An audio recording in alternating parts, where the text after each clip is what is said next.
પહેલા 4 ક્રમાંકમાં મોટા મોટા જે કલાકારો હોય, ગીતકારો હોય, ગાયકો હોય એ હોય, પછી પાછળ જે હોય એ નાના કલાકારો હોય. શું શ્રોતાઓમાં એટલી સહિષ્ણુતા રહે છે કે નાના કલાકારોને પણ સાંભળવા માટે ત્યાં ને ત્યાં બેઠા રહે?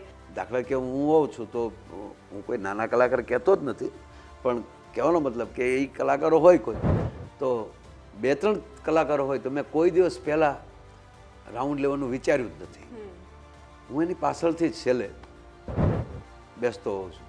એટલે કાંઈ એના હું બોલી લઉં બધા વયા જાય એ મુદ્દે નહીં, પણ તમે દાદ દેનારા એની પીઠ થાબડનારા હોવ ને તો એને એક આખી પહેલાં તો એને બોલવું હોય છે કે ઓહ આવડા મોટા બીજા કલાકારો છે તો અમે શું કરશું, પણ એની બાજુમાં બેસીને તમે કહો ના પહેલાં તું બોલ, ત્યારે એને પોતાને અંદરથી પાવર મળી જતો હોય છે અને એની કલાનું પોખણું થતું હોય છે.